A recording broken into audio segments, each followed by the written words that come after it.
Hi, welcome everyone. Today we will read the second part of the lesson, the address. Its first part I have already discussed in my previous video. So if you are opening this video directly, then in order to know the content thoroughly, watch its first part also. So here is the second part of the lesson. Meanwhile, I had arrived at the station without having paid much attention to the things on the way. तो narrator बताती हैं कि ये सारा सोचते सोचते वो station पर पहुंच गई और उसने जो रास्ते में चीजें थी उन और कोई ध्यान नहीं दिया। अटेंशन का मतलब होता है ध्यान। तो क्या सोचते सोचते वो स्टेशन पर पहुंच गई, वही जो उस लेडी ने उसके साथ दुर्व्यवहार किया था। The lady which she was known to her mother, she refuse to recognise her, उसने नरेटर को पहचानने तक से इनकार कर दिया। I was walking in familiar places again. तो नरेटर बताती है कि वो एक बार फिर से उन रास्तों से निकल रही थी जिनसे वो परिचित थी। फैमिलियर का मतलब होता है नॉन, परिचित। For the first time since the war, युद्ध के बाद पहली बार वो वहां से जा रही थी। What I didn't want to go further than was necessary, अब वो आगे जाना नहीं चाहती थी जबकि ये जरूरी भी था। ये आप बाद में आपका क्वेश्चन भी बनेगा। यहाँ पर मैंने लिखा है ये कि why did the narrator not want to go further than was necessary. तो इसका आंसर आप यहाँ से लिखेंगे because she didn't want to upset herself, क्योंकि नरेटर जो थी वो अपने आप को अपसेट नहीं करना चाहती थी, परेशान नहीं करना चाहती थी। With the site of streets and houses full of memories from a precious time, क्योंकि वो जो दृश्य था, साइट मीन सीन, दृश्य, जो गलियां जो थी और घर जो थे, उससे उसकी जो पुराने समय की बहुमूल्य जो समय था उसकी यादें जुड़ी हुई थी। इस करके वो अपने आप को डिस्टर्ब नहीं करना चाहती थी। She didn't want to disturb her. In the train back I saw Mrs Dorling in front of me again. अब ट्रेन में नरेटर ने मिसेस डॉर्लिंग को फिर अपने सामने पाया। अब वो सचमुच उसके सामने नहीं आ गई। यहाँ पर नरेटर का मतलब ये है कि उसको एक बार फिर से उसका चेहरा याद आ गया। As I had the first time I met her. अब ये दिन के बाद सुबह का टाइम था जब मेरी माँ ने मुझे उसके बारे में बताया था। I had got up late, तो नरेटर बताती है कि मैं थोड़ा लेट उठी थी। कमिंग डाउनस्टेयर्स, और सीढ़ियों से मैं नीचे उतर रही थी। I saw my mother about to see someone out, और मैंने देखा कि मेरी माँ किसी को बाहर छोड़ने जा रही है। अब नरेटर की मदर कौन है? मिसिस एस, और किसको वो छोड़ने बाहर जा रही है? Her old acquaintance Mrs Darling. Darling को वो बाहर छोड़ने जा रही थी। अब डॉर्लिंग कौन है? क्वेश्चन बनेगा हु वाज डॉर्लिंग, तो आप इसका आंसर लिखेंगे वो नरेटर की माँ की पुरानी जान पहचान की औरत थी। A woman with a broad back. अब मिसेस डॉर्लिंग कैसी थी? ये एक भारी भरकम पीठ वाली औरत थी। ब्रॉड का मतलब होता है विशाल, तो इसकी पीठ जो थी वो चौड़ी थी। तो यहां से क्वेश्चन बनेगा when did the narrator met Mrs Dorling for the first time, कि नरेटर जो थी, लेखिका जो थी, वो मिसेस डॉर्लिंग से पहली बार कब मिली। तो आप यही लिखेंगे कि उसकी माँ ने उसको पहली बार उससे इंट्रोड्यूस करवाया था जब वो छुट्टियों में घर आई हुई थी। There is my daughter, said my mother. Now the narrator's mother introduced her to Mrs. Darling. उसने मिसेस डॉर्लिंग से नरेटर को इंट्रोड्यूस करवाया। She beckoned to me. Beckon का मतलब होता है इशारा करना। उसने मेरी तरफ इशारा किया। The woman nodded and picked up the suitcase under the coat rack. Nodded का मतलब होता है सर हिलाना। अब वो जो औरत थी, कौन, किस औरत की हम बात कर रहे हैं? We are talking about Mrs. Darling. उसने सर हिलाया और उसने सूटकेस जो था उसको कोट रैक के नीचे से उठाया। अब कोट रैक की पिक्चर मैंने यहाँ पर शो की है, दिस इज कोट रैक, और इसके नीचे सूटकेस रखा था, इसको मिसेस डॉर्लिंग ने उठाया। She wore a brown coat and a shapeless hat. अब नरेटर बताती है कि उसने एक ब्राउन कोट डाला हुआ था और बिना आकार वाली उसने टोपी डाली हुई थी। Does she live for away, I asked. Here the word I stands for the narrator. तो मार्गम इनको उससे पूछती है, अपनी मदर से पूछती है कि क्या वो दूर रहती है। Does she live for away, seeing the difficulty she had going out of the house. जब उसने देखा कि उसको घर से बाहर जाते हुए थोड़ा कठिनाई हो रही है। अब किस वजह से डिफिकल्टी हो रही थी? Because she was going with the heavy case, क्योंकि उसने भारी भरकम सूटकेस उठाकर रखा था। हैवी का मतलब होता है भारी। In Marconi Street said my mother, number 46, remember that. तो फिर मेरी माँ ने मेरे को उसका एड्रेस बताया था। उसका एड्रेस था मार्कोनी स्ट्रीट नंबर 46। तो यहाँ से आपका क्वेश्चन फ्रेम होगा कि where did Mrs Dorling live, कि मिसेस डॉर्लिंग कहाँ रहती थी। तो आप इसका आंसर लिखेंगे she lived in Marconi Street at number 46। I had remembered it. अब नरेटर बताती है कि वो पता मेरे को याद हो गया, एड्रेस मैंने याद कर लिया था, but I had awaited a long time to go there, परंतु मैंने वहां जाने के लिए काफी इंतजार किया। Initially after the liberation, liberation mean freedom, मुक्ति, आजादी। Initially mean in the beginning, तो शुरू में, आजादी के बाद। I was absolutely not interested in all that stored stuff. Stuff का मतलब होता है चीजें। तो यहाँ पर नरेटर बताती है कि मुझे उन चीजों में बिल्कुल रुचि नहीं थी। एब्सोल्युटली का मतलब होता है पूर्णतया, entirely. So she was not interested in all those things and naturally I was also rather afraid of it. और नरेटर बताती है कि इससे वो डरती भी थी। She was afraid of it, afraid of being confronted with things. किस बात का डर?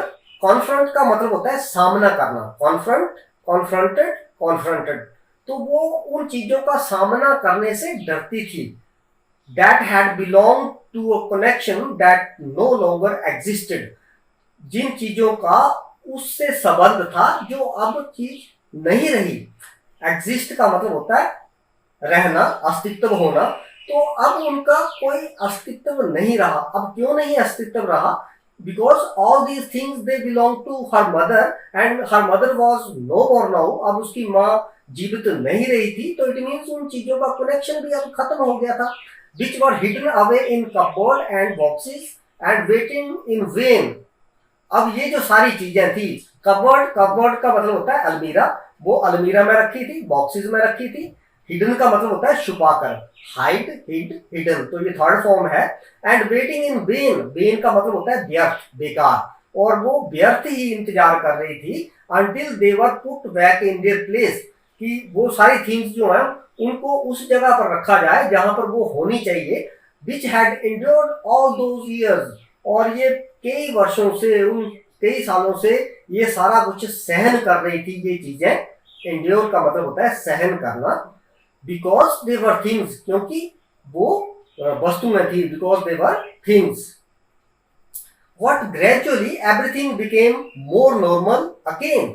अब नरेटर बताती है कि धीरे धीरे हर चीज नॉर्मल हो गई। इट मीन्स कि वॉर वॉज ओवर, अब युद्ध खत्म हो गया था, और जो लाइफ थी, life of a common man, that become normal, वो अब सामान्य हो गई। Bread was getting to be lighter colour. अब जो ब्रेड थी उसका कलर जो था वो लाइट हो गया। No, what does this statement mean? इसका क्या मतलब है कि ब्रेड का कलर लाइटर हो गया? इट मीन जो ब्रेड का कलर पहले होगा वो डार्क कलर होगा, और डार्क कलर वाली ब्रेड को एक अच्छी क्वालिटी की ब्रेड नहीं समझा जाता है, तो इट मीन्स उसका कलर लाइट हो गया। इससे मतलब ये है कि वो उसकी क्वालिटी बढ़िया हो गई ब्रेड की। And this was a bed you could sleep in unthreatened. अब नरेटर बताती है कि वहां पर एक बेड था जहां पर आप बिना डरे हुए सो सकते थे, क्योंकि पहले युद्ध के टाइम में वहां पर उस बेड पर सोने से डर लगता होगा नरेटर को। तो अब वो बताती है कि अब उस पर आप बिना किसी परेशानी से सो सकते थे। You could sleep in unthreatened a room with a view, वो कमरा जिसमें कैसा व्यू था? You were more use to glancing at each day, जहां से आप हर रोज एक झलक देखा करते थे। ग्लांस मीन झलक, किसी चीज को देखना, उसके लिए वर्ड है glance. And one day I noticed, तो नरेटर बताती है कि एक दिन मैंने ये चीज नोटिस की। I was curious about all the possessions, possessions mean things, कि मैं उन सभी चीजों के बारे में उत्सुक थी। क्यूरियस का मतलब होता है उत्सुक, eager. That must still be at that address, जो कि उस पते पर अभी भी होंगी। Address mean Marconi Street number 46।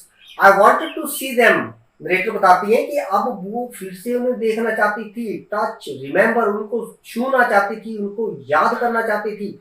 After my first visit in vain to Mrs Dorling's house, I decided to try second time. तो जब वो पहली बार उस औरत के घर गई थी, मिसिस डॉर्लिंग के घर गई थी उस पते के ऊपर कि उसकी पहली जो विजिट थी दैट वाज इन वेन, वो व्यर्थ रही। I decided to try a second time. तो नरेटर बताती है कि अब उसने एक बार फिर से निर्णय लिया कि वो दूसरी बार वहां पर जाएगी। Now a girl about 15 open the door to me. अब नरेटर बताती है कि जब वो दूसरी बार गई तो क्या हुआ। अब एक 15 साल की लड़की जो थी, शी ओपन द डोर, उसने दरवाजा खोला। आई आस्क्ड हर, तो मैंने उससे पूछा, if her mother was at home. तो नरेटर ने उस लड़की से पूछा कि क्या तुम्हारी माँ मिसिस डॉर्लिंग घर पर है। नो शी सेड, तो उस लड़की ने आंसर दिया कि वो घर पर नहीं है। My mother's going an errand. Errand का मतलब होता है कार्य। तो उस लड़की ने आंसर किया कि मेरी माँ जो है वो बाहर काम से गई है। नो मैटर, उसने कहा कोई बात नहीं। I said I will wait for her. तो नरेटर बताती है कि मैं उसका इंतजार करूंगी। I followed the girl along the passage. Passage mean जो रास्ता था। तो नरेटर जो थी वो उस लड़की के पीछे पीछे घर में चली गई। An old fashioned iron Hanukkah candle holder hung next to a mirror. तो हनुक्का एक फेस्टिवल का नाम है और इसको दिसंबर में सेलिब्रेट किया जाता है। तो नरेटर बताती है कि उसने उस घर में एक पुराने फैशन का एक लोहे का बना हुआ कैंडल होल्डर देखा जो शीशे के साथ टंगा हुआ था। We never used it because it was much more cumbersome than a single candlestick. अब नरेटर को याद आ गया कि ये जो कैंडल होल्डर है ये तो उन्हीं का है। तो नरेटर बताती है कि हमने इसको पहले कभी यूज नहीं किया था क्योंकि ये बहुत ही भारी था। कमरसम का मतलब होता है भारी भरकम, पर ये जो कैंडल होल्डर था ये भारी भरकम था, तो इसकी तुलना में एक कैंडल स्टिक को यूज करना इजी था। तो यहाँ से आपका एक क्वेश्चन फ्रेम हो सकता है, what happened when the narrator visited mister Darling for the first time. जब दूसरी बार नरेटर मिसेस डॉर्लिंग के घर गई तो तब क्या हुआ। तो इसका आंसर आप लिखेंगे कि सेकंड टाइम में एक लड़की जो थी उसने दरवाजा खोला। She open the door and mother was not at home. वो घर पे नहीं थी। तो ये सारा आंसर आप इसमें लिख सकते हैं। What you sit down. अब वो लड़की जो थी जिसने दरवाजा खोला था वो नरेटर से कहती है कि क्या तुम बैठोगे नहीं। Ask the girl. She had open the door of the living room and I went inside past her. अब उसने दरवाजा खुला रखा था और वो अंदर चली गई। I stopped horrified. तो नरेटर बताती है कि मैं वहां पर रुक गई और मैं डरी हुई थी। Horrified mean terrified. I was in a room I knew and I didn't know. अब नरेटर बताती है कि वो उस कमरे में थी जिसको मैं जानती थी और नहीं भी जानती थी। No what does it mean, इसका क्या मतलब हुआ। उसको इसलिए जानती थी, she knew that because she was familiar with the things. तो इट मीन्स उसको थिंग्स के बारे में तो पता था लेकिन वो उस कमरे के बारे में she was unaware about that room. वो उस कमरे के बारे में अनजान थी। I found myself in the midst of things. तो नरेटर बताती है कि उसने उस रूम में अपने आप को उन सारी चीजों के बीच में पाया। I did want to see again what which oppressed me in the strange atmosphere. अब वो उन सभी चीजों को दोबारा से देखना तो चाहती थी। She did want to see again what which oppressed me. Oppressed का मतलब होता है परेशान करना, डिस्ट्रेस्ड। तो उसने उसको परेशान किया। इन the strange atmosphere it means कि वो सारी चीजें एक अजीब तरीके से उस रूम में रखी हुई थी। तो it was in the strange atmosphere and she was distressed. और नरेटर जो थी शी बिकेम ओप्रेस्ड। तो वो थोड़ा परेशान हो गई उनको देखकर। और because of the tasteless way everything was arranged. अब क्यों वो परेशान हो गई, क्योंकि हर चीज जो थी वो एक अजीब से तरीके से रखी हुई थी। टेस्टलेस का मतलब हो गया कि they were not arranged properly because of the ugly furniture और the muggy smell that hung there. और मोर ओवर वो जो फर्नीचर था दैट वॉज अगली। अगली का मतलब दैट वॉज नॉट ब्यूटीफुल। भद्दा फर्नीचर था और वहां से मगी स्मेल आ रही थी। मगी स्मेल का मतलब जैसे सीलन की स्मेल आती है उस तरह की स्मेल वहां से आ रही थी। सो मगी मीन्स डैम्प और मॉइस्चर। तो वहां से एक जैसे सीलन की स्मेल आती है उस तरह की बदबू आ रही थी। I don't know what I scarcely dare to look around me. तो मैंने डरे हुए अपने इर्द गिर्द देखने की हिम्मत की। The girl moved a chair, लड़की ने मेरे लिए कुर्सी खींची। आई सैट डाउन, और मैं उसके ऊपर बैठ गई। And stare at the woollen table cloth, और उसने वूलन टेबल क्लॉथ जो था, ऊन का बना हुआ मेज का जो कपड़ा था, उसको देखा उसने। स्टेयर का मतलब होता है देखना, घूरना। आई रब्ड इट, फिर नरेटर बताती है कि वो जो कपड़ा था उसका टेबल का, उसको उसने ऐसे टच करके देखा, उसको रब किया। रब का मतलब होता है रगड़ना। My fingers grew warm from rubbing, अब उसकी जो उंगलियां जो थी वो गर्म हो गई ऐसे स्पर्श करने से उसको। अब क्यों हो गई उसकी फिंगर्स वार्म? क्योंकि वो जो क्लोथ था वो वूलन क्लोथ था, ऊन का बना हुआ था, इस करके वो उंगलियां गर्म हो गई। आई followed the lines of the pattern, अब उसने वो जो क्लोथ था उसका डिजाइन को उसने फील किया। उसको लाइंस ऑफ पैटर्न का मतलब है कि उसने जो डिजाइन था उसका, उसको याद किया, तो उसको पता चल गया कि ये तो टेबल क्लॉथ भी उन्हीं का है। समवेयर ऑन द एज, तो कहीं किनारे के ऊपर, there should be a one mark that had never been repaired, तो उसके ऊपर जैसे कोई कपड़ा जल जाता है, वो निशान था जलने का उसके ऊपर, जिसकी मुरम्मत नहीं की गई थी। So here a question can be framed, what familiar things did the narrator find at Mrs. Darling's house, कि नरेटर ने मिसिस डॉर्लिंग के घर में कौन सी चीजें ऐसी देखी जिनको वो पहले से जानती थी। फैमिलियर का मतलब होता है परिचित।